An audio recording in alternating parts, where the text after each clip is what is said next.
자, 인생의 추수 첫 번째입니다. 심은 대로 거두는 인생. 이런 제가 말씀드립니다. 자, 제가 지금 드리는 이 말씀에 동의가 안 되시면 이렇게 손을 들어서 나는 동의 못합니다 라고 한번 표를 한번 해주시면 좋겠습니다. 옥수수를 심으면 옥수수를 거둔다. 운동을 심으면 건강을 거둔다. 불량식품을 심으면 질병을 거둔다. 불화를 심으면 관계 파탄을 거둔다. 동의 안 되시는 분 이렇게 손 들어 주십시오. 아무도 안 드시네요. 자, 이것은 우리 모두가 다 수긍하는 것입니다. 다 인정을 하죠. 자, 이것을 법칙으로 설명합니다. 수학의 법칙입니다. 수학의 법칙. 수학의 법칙은 심은 대로 거둔다, 뿌린 대로 거둔다. 이게 바로 수학의 법칙입니다. 자녀들이 공부를 안 할 때 부모가 하는 표현들이 있죠. 야, 세상에 공짜는 없단다. 심은 대로 거두는 거야 라고 이야기합니다. 좋은 성적을 내기 위해서는 열심히 공부해야 됩니다. 수입을 얻기 위해서는 열심히 일해야 됩니다. 이것이 당연한 것이죠. 이것이 수학의 법칙입니다. 그런데 여러분, 세상을 자세히 들여다보면 이 수학의 법칙이 늘 통용되는 것은 아닙니다. 오류가 끼어 있습니다. 이것이 통용되지 않는 경우도 있습니다.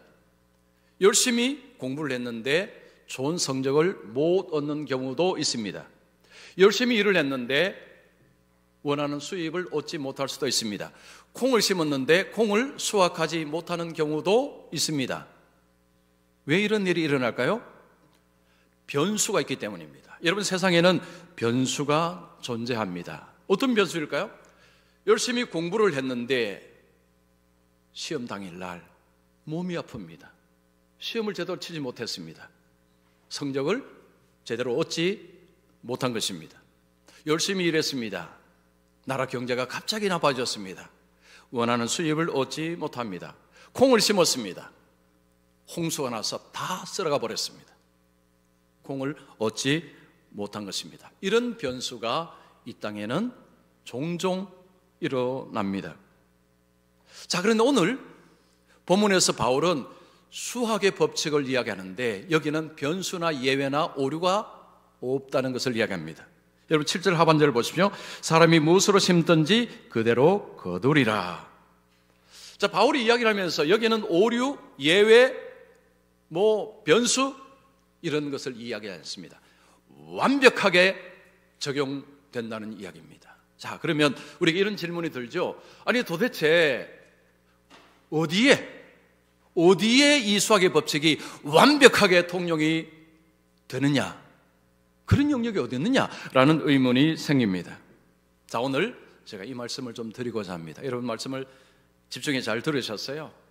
어디에 이 수학의 법칙이 완벽하게 통용이 되는지, 이것은 우리가 어떻게 살아야 되는지라는 말씀하고 연관이 됩니다. 말씀을 잘 들어보시기 바랍니다. 자, 첫 번째입니다. 육체에 심으면 허망함을 거둔다.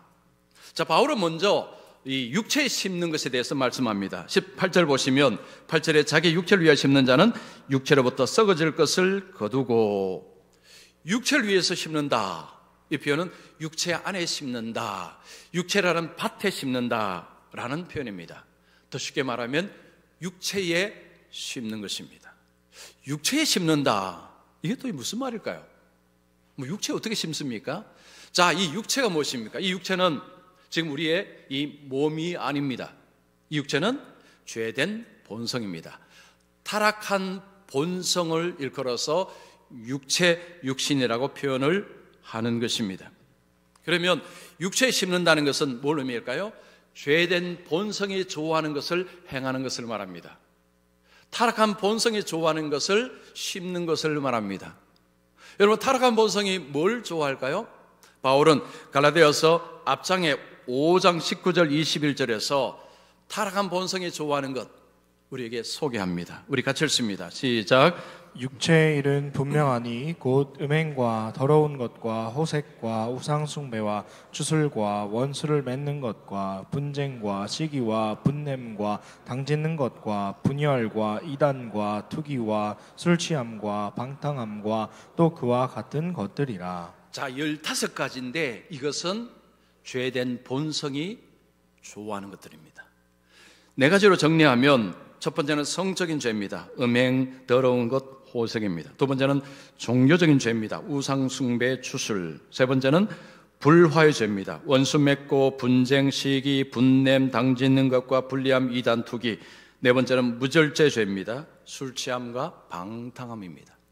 자, 이런 것들은요, 죄된 본성이 좋아하는 것들입니다. 죄된 본성이 자연스럽게 행하는 것들입니다. 자, 이런 것들을 심게 될 때, 이런 것들을 열심히 하게 될 때 어떤 문제가 벌어질까요? 썩어질 것을 거둔다고 했습니다. 썩어질 것은 부패를 말합니다. 부패를 거둔다. 이게 도대체 무슨 이야기일까요? 허망함을 이야기하는 것입니다. 허망함, 허무함. 죄된 본성을 좋아하는 것을 열심히 행하게 될 때, 그것을 열심히 심을 때의 결과물은 뭐냐? 뭘 얻느냐? 허망함, 허무함을 얻게 된다는 것입니다. 이런 표현이 있습니다. 성공한 뒤에는 허무가 찾아온다. 허무함. 이건 여러분 기독교 영역뿐만 아니고 기독교 밖에서도 이런 이야기는 곧잘 합니다. 성공을 하니 허무가 찾아오더라.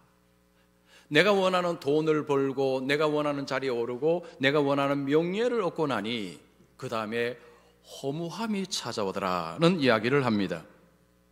왜 성공 뒤에 허무함이 찾아올까요? 이유가 있습니다. 그 성공들은 일시적인 만족을 주기 때문입니다. 그 성공들은 삼킬 때 목에서 기쁘다는 거죠. 그런데 이것이 우리 속으로 탁 들어올 때 툭 떨어진다는 것입니다. 즉 우리의 마음은 생각보다 깊습니다. 생각보다 깊어갖고요, 우리가 그 성공을 하고 나서 성공을 꿀꺽해서 먹고 나면 이게 마음속에 툭 떨어진다는 거죠. 그게 무슨 말이냐 하면 먹고 나서 마음이 아니 부족해 이걸로는 안 돼, 더 필요해, 더라고 외칩니다. 이 사람의 내면이라는 것이 이게 뭐 그냥 조그만 그냥 이 주머니가 아닙니다. 이게 어마어마하게 넓다는 것이죠. 넓고 깊습니다. 이것을 자리로, 돈으로, 명예로 채울 수 있느냐? 못 채운다는 거죠. 그것을 삼킬 때는 일적인 기쁨이 있고 좋지만 돌아서면 허망해진다는 것입니다. 바울은 이런 삶을 자기를 속이는 삶이라고 이야기합니다. 7절 보십시오. 스스로 속이지 말라. 이 스스로 속인다는 것은 자신을 잘못된 길로 인도한다는 것입니다. 다르게 표현하면요, 자신은 옳다고 생각하는데 사실은 잘못된 길로 가고 있다는 것입니다. 자신은 옳다고 생각합니다. 그런데 잘못된 길로 갈 때 스스로 속인다는 것입니다. 뭐 예를 들면 뭐 이런 경우입니다. 남의 것을 훔쳤습니다. 뭐 지적인 것을 훔치든지 아니면 뭐 돈을 훔치든지 물건을 훔치든지 하여튼 훔쳤습니다. 좋은 것을 훔쳤습니다. 마음이 불안합니다. 자기에게 말합니다. 괜찮아. 아무도 본 사람이 없어. 다 이렇게 사는 거야. 이렇게 사람들 저 많아. 자신을 그렇게 위로하고 격려합니다. 이것이 자기를 속이는 것입니다. 이거 착각이죠. 착각입니다. 이런 생각은 착각입니다. 여러분, 착각은 자유입니다. 우리는요, 착각을 무지하게 잘합니다. 자, 2023년 6월 29일이 목요일입니다. 그날 교회로 전화 한 통이 왔습니다. 우리 부교육자 한 사람이 받았습니다. 상대편에서 이제 60대 여성입니다. 여보세요, 함께하는 교회죠? 예, 함께하는 교회입니다. 유튜브를 통해서 함께하는 교회의 말씀을 들었는데 너무 은혜가 되고 너무 눈물이 납니다. 저는 이촌에 살고 있는데 제 딸이 서초에 살고 있습니다. 제 딸을 함께하는 교회에 좀 보내고 싶습니다. 좀 이야기가 좀 길어질 것 같은데 혹시 시간이 되십니까? 라고 합니다. 근데 우리 교육자가 밖에 나갈 일이 있어서 그러면 제가 2시간 뒤에 전화를 드리겠습니다 하고 이제 끊었습니다. 제게 이제 그 이야기를 한 거죠. 여러분, 제 기분이 어땠을까요? 좋았습니다. 그때부터 궁금해졌습니다. 우리 교회를 어떻게 했을까? 그리고 무슨 말씀을 들었기에 눈물까지 흘리면서 은혜를 받았을까? 내 설교에 눈물까지 흘릴 만한 말씀이 있었나? 그런 생각 들면서 어쨌든 기분이 좋았습니다. 그리고 2시간 후에 우리 교육자가 다시 전화를 했습니다. 우리 교회를 어떻게 하셨습니까? 그리고 어떤 말씀을 들으셨기에 눈물을 흘리면서 은혜를 받으셨습니까? 그때 그분이 이야기를 합니다. 함께하는 교회는 요즘 다른 교회들처럼 건물을 짓거나 건물이 있거나 외형적인 것에 치중하지 않는 교회라는 것을 들어서 눈물이 나고 은혜를 받았습니다라는 거예요. 그래서 우리 교육자가 들으니까 이거 우리 교회 아닌데. 그래서 혹시 관악구 청림동에 있는 함께하는 교회를 찾으시는 건 맞습니까? 라고 물었습니다. 그때 그분 말씀합니다. 혹시 얼마 전에 KBS 방송에 나온 함께하는 교회 아닙니까? 라는 거예요. 우리 교회 KBS 방송에 나온 적이 없습니다. 그래서 이제 우리 교육자가 아닙니다. 그 교회가 아닙니다. 하고 이제 사실은 이제 끊었는데 제가 이제 그 이야기를 듣고 나서요 얼마나 웃었는지 모릅니다. 왜 웃었을까요? 아직도 이런 착각을 하고 산다는 것 자체가 너무 슬펐습니다. 아직도 이런 착각을 하고 산다니. 자, 여러분, 이런 착각은요 그래도 봐줄만 합니다. 이건 애교로 봐줄만 합니다. 그런데 죄를 짓고 나서도 괜찮을 거야, 별일 없을 거야, 이건 위험한 착각입니다. 왜냐하면 바울은 하나님은 속지 않는다라고 말씀하기 때문입니다. 바울은 하나님은 업신여김을 받지 아니하시나니라고 이야기합니다. 업신여기다는 것은 조롱하다, 비웃다라는 것입니다. 여러분, 사람이 하나님을 조롱하고 하나님을 비웃는다, 이건 불가능한 이야기하는 거죠. 즉 사람이 하나님을 속일 수 없다는 이야기입니다. 자, 그러면서 바울은 정리합니다.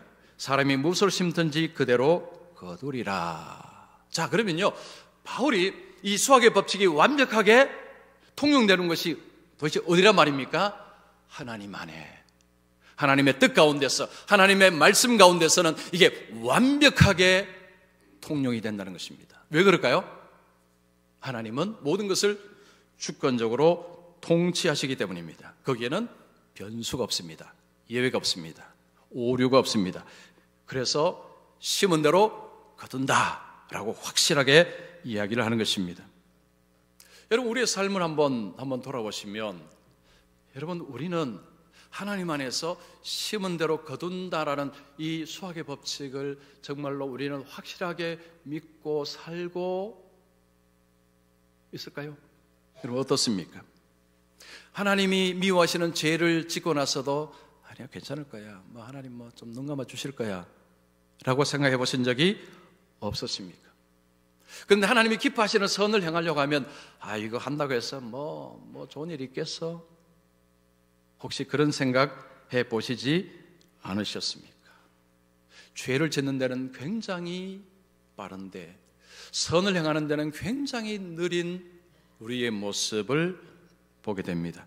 여러분, 착각에 관한 이런 비슷한 이론 중에 이 더닝크루거 효과라는 이론이 있습니다. 자, 이것은 1999년에 미국의 사회심리학자 데이비드 더닝 그리고 저스틴 크루거라는 학자들이 발표한 이론입니다.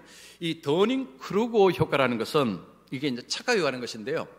능력이 부족한 사람일수록 자신의 부족함을 인지하지 못하고 오히려 스스로를 과대평가하는 현상, 이게 더닝크루거 현상입니다. 이게 이제 착각이죠.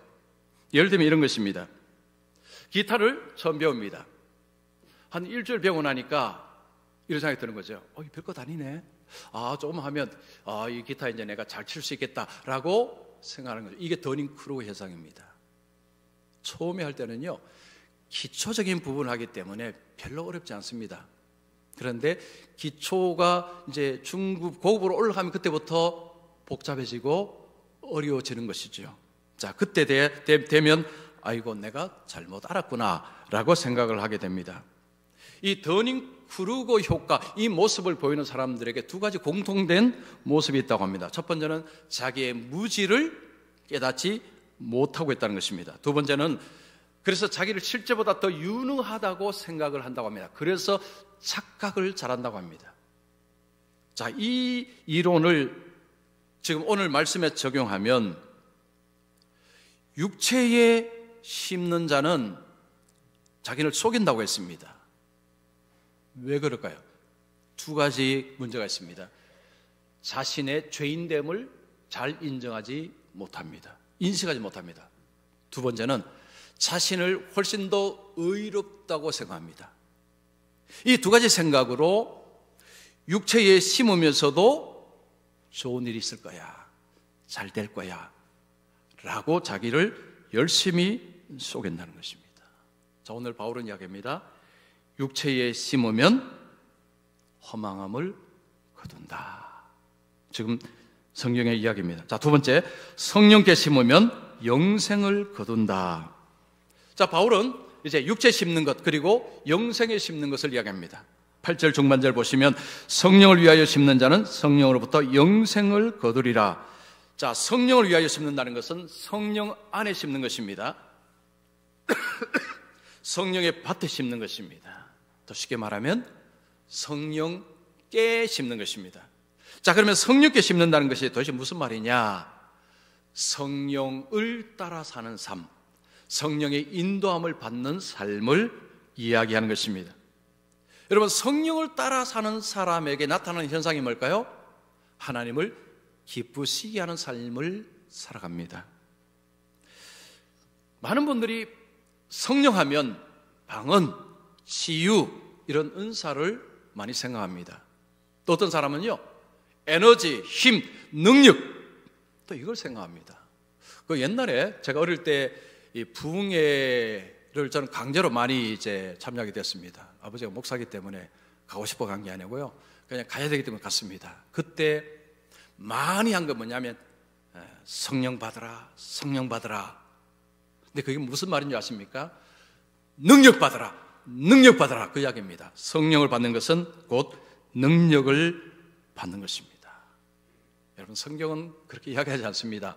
성령은 하나님이십니다. 성령은 성부, 성자, 성령 인격적인 존재이십니다.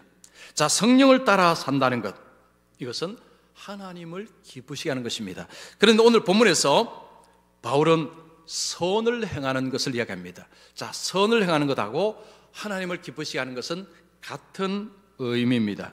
자, 성령께 심는 자는, 성령을 따라 사는 사람은 선을 행하며 사는데 그 선이 뭐냐? 하나님을 기쁘시게 하는 것입니다. 자, 이것을 어떻게 제가 이렇게 자신 있게 말할 수 있느냐? 근거가 뭐냐? 로마서 8장 5절 8절입니다. 자, 우리 같이 읽습니다. 시작. 육신을 따르는 자는 육신의 일을, 영을 따르는 자는 영의 일을 생각하나니 육신에 있는 자들은 하나님을 기쁘시게 할 수 없느니라. 여기서 육신을 따르고 영을 따른다, 성령을 따른다. 오늘 본문에서 지금 육체 심는 것하고 성령 심는 것하고 같은 맥락입니다.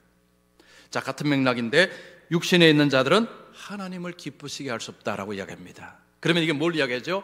성령에 있는 사람들, 자, 성령 안에 있는 사람들, 성령을 따르는 사람은 하나님을 기쁘시게 한다라는 이야기입니다. 자, 이것을 정리하면 지금 바울이 성령을 따르는 사람은 선을 행하는 자인데 그 선이 뭐냐? 하나님을 기쁘시게 하는 것입니다. 자, 우리는 선하게 살아야 됩니다. 선한 일 마련해야 됩니다. 그 선한 일이 뭐라고요? 하나님을 기쁘시게 하는 것입니다. 그래서 우리가 잘 산다, 바르게 산다, 뭘 의미할까요? 선을 행하며 사는 것입니다. 그 선이 뭐라고요? 하나님을 기쁘시게 하는 것입니다. 자, 그러면 성령은 우리로 하여금 하나님을 기쁘시게 하는 삶을 살아갈 때 이걸 어떻게, 어떤 식으로 하시느냐? 말씀을 통해서 하십니다. 자, 성령은 우리에게 말씀을 깨닫게 하십니다. 성경을 읽을 때, 성경을 틀을 때에 말씀을 이해하도록 도우시는 분이 성령님이십니다. 여러분, 성경은 생각보다 어렵습니다. 한국말이지만 읽어도 이게 무슨 뜻인지 모르는 내용이 허다합니다. 처음 예수 믿을 때는요, 그냥 읽기는 읽지만 이게 무슨 말인지 모릅니다. 그런데 조금씩 이해하고 깨닫는 일을 하시는 분이 누구냐 하면 성령님이십니다. 자, 우리가 사람과의 관계, 대화를 할 때도 이게 듣다 보면 이해가 안 되는 말이 있죠. 그러면 이렇게 이야기합니다. 제가 좀 이해가 안 되는데 다시 말씀해 주시겠습니까? 여러분, 사람 사이의 대화 관계에서도 우리가 다 이해를 못하는 경우가 있습니다.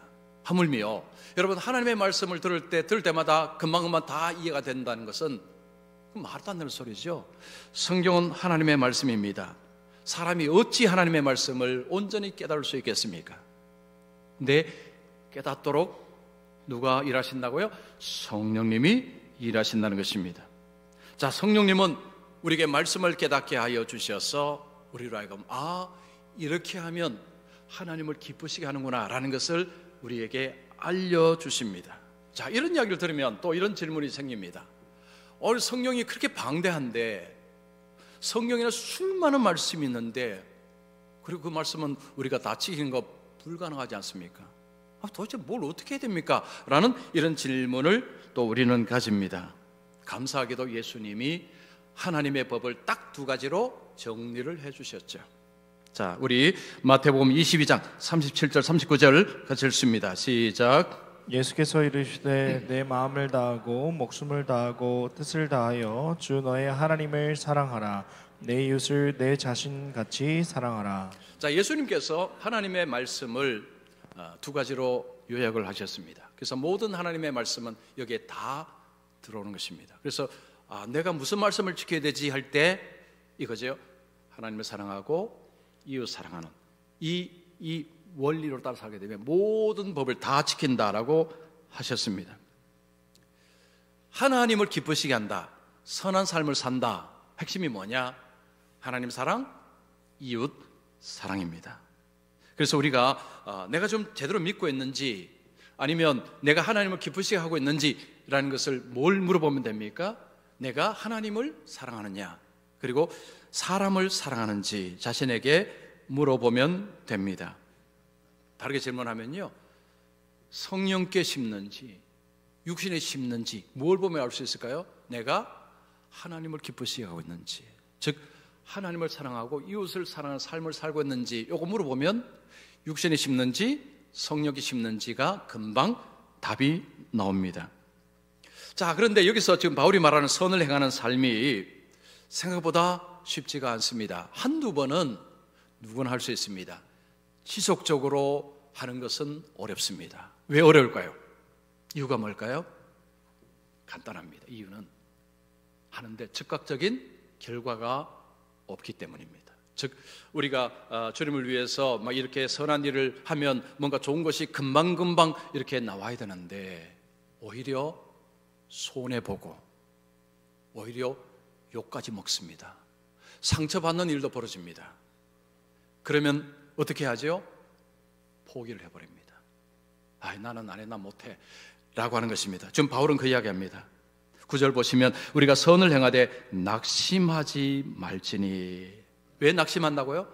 원하는 결과가 오지 않고 오히려 비난과 손해와 상처와 아픔을 겪게 되니 낙심, 즉 포기해버린다는 것입니다. 바울은 뭐라고 이야기합니까? 포기하지 아니하면 때가 이름에 거두리라. 때가 이르면 거두리라. 이 때가 언제일까요? 하나님의 때입니다. 우리가 정하는 때가 아닙니다. 우리는 오늘 당장, 내일, 좀 길게는 일주일. 그런데 하나님의 때는 좀 깁니다. 좀 멉니다. 1년, 10년, 심지어 30년 뒤 이렇게 멉니다. 자, 중요한 것은 하나님의 때가 되면 반드시 거둘 것이라고 이야기합니다. 뭘 거둔다고요? 영생입니다. 자, 영생 사용 설명서 여러분 읽으신 분들도 설교 들으신 거 기억하시면 이제 아실 것입니다. 영생은요, 이 땅에서 이미 시작이 됩니다. 예수 안에서 하나님 주시는 선물이 생명 영생입니다. 예수님 안에서 하나님을 아버지라 부르고 하나님과 교제, 교통을 하는 것이 영생의 삶의 핵심입니다. 자, 그런데 이 땅은 죄악된 땅입니다. 이 삶을 방해하는 것들이 너무 많습니다. 그래서 부분적이지 전체 완전히 누리는 것은 아닙니다. 우리가 이 땅을 떠날 때 예수님이 재림하시고 나면 그 다음에는 온전히 누리게 될 것입니다. 자, 이 영생을 다른 말로 하면 하나님 나라의 복이라고 할 수 있습니다. 영원한 복입니다. 근데 이 복이 언제 온다고요? 지금 당장이 아니고 때가 이르면. 근데 지금은 부분적으로 맛을 보는 것이지 온전한 것은 아닙니다. 때가 이르면 온전하게 거둔다고 이야기합니다. 자, 그러면 여러분, 우리가 선한 삶을 한 몇 번 정도 살면 될까요? 그리고 이거 누구한테 하면 될까요? 10절 보겠습니다. 그럼 우리는 기회 있는 대로 모든 이에게 착한 일을 하되 더욱 믿음의 가정들에게 할지니라. 자, 바울은 이 선한 삶을 몇 번 정도 하라고 이야기합니까? 한 5번? 10번? 아니죠. 기회 있는 대로. 기회 있는 대로. 누구에게 하라고 합니까? 모든 이에게. 그런데 우선순위를 정해줍니다. 첫 번째는 믿음의 가정들에게. 믿음의 가정이 뭘까요? 교회입니다. 교회가 먼저라는 거죠. 우선순위 먼저라는 것입니다. 모든 사람이 하지만 교회를 제쳐놓고 다른 데 한다. 이거 순서가 바뀌었다는 거죠. 기회에 있을 때가 언제일까요? 할 수 있을 때입니다. 자, 어떤 교회에서 목사님이 이제 40, 50대 우리 남자분들하고 대화를 하면서 교회 봉사 좀 열심히 해주셨으면 좋겠습니다라고 부탁을 했습니다. 그때 한 분이 이런 이야기입니다. 목사님, 참 이 40, 50대 대한민국 40, 50대가 너무너무 힘듭니다. 직장 생활도 고되고 아이들 키워야 되고 부모님도 섬겨야 되고 정신이 없습니다. 그래서 교회 봉사를 안 하고 싶은 것은 아니지만 할 틈이 없습니다. 한 60대, 70대 어르신들이 좀 하시면 안 될까요? 라고 합니다.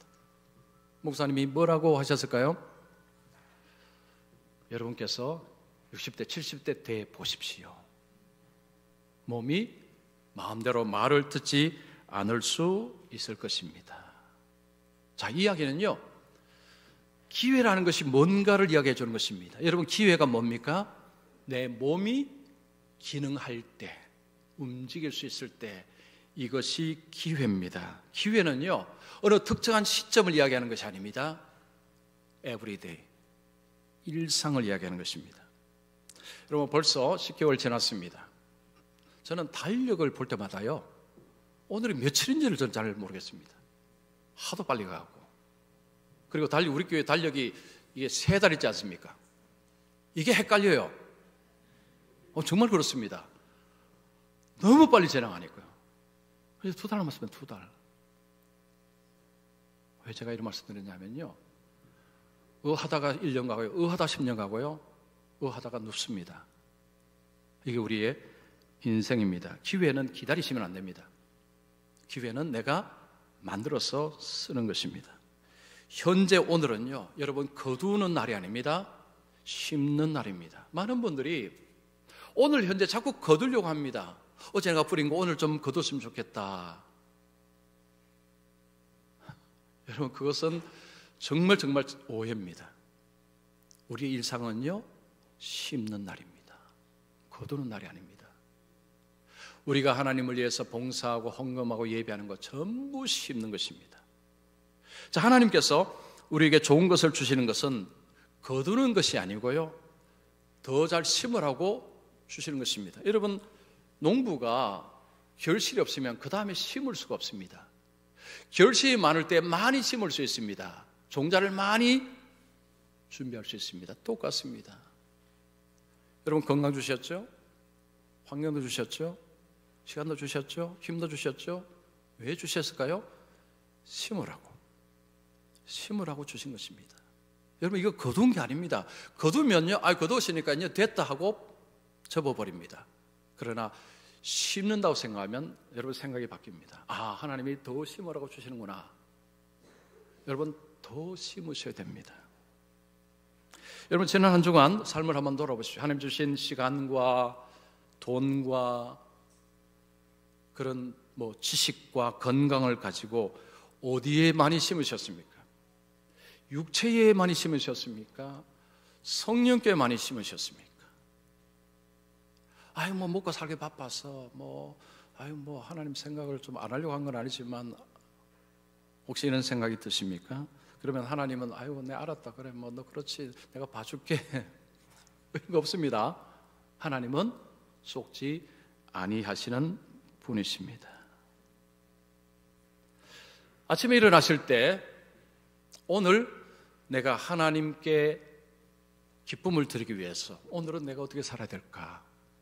오늘은 내가 무엇을 해야 될까라고 질문 한번 던지고 하루를 시작을 해 보시기를 권합니다. 아니면 그냥 휙 지나가 버립니다. 육체 열심히 심고 지나갈 수가 있습니다. 하나님 주신 시간, 돈, 건강, 우리는 아무 생각 없으면요 열심히 육신에 심습니다. 이게 본능입니다. 의식을 해야 됩니다. 하나님께 심어야지, 성령께 심어야지 의지를 해도 우리는 못하는데 의식을 안 하면요 100% 육신에 심습니다. 하나님은 업신여김을 받지 아니하신다고 하셨습니다. 그래서 한 주간 육신에 물론 우리는 안 심는 것은 불가능합니다. 그러나 의식적으로 성령께 심고 살아가셔서 여러분 성령께 심으면 소망이 생깁니다. 기대가 됩니다. 하나님이 어떻게 하실까라는 기대가 됩니다. 그래서 우리 성도님들은 성령께 심으셔서 기대되는 인생, 미래가 기대되는 인생, 소망의 인생을 살아가시기를 축원합니다.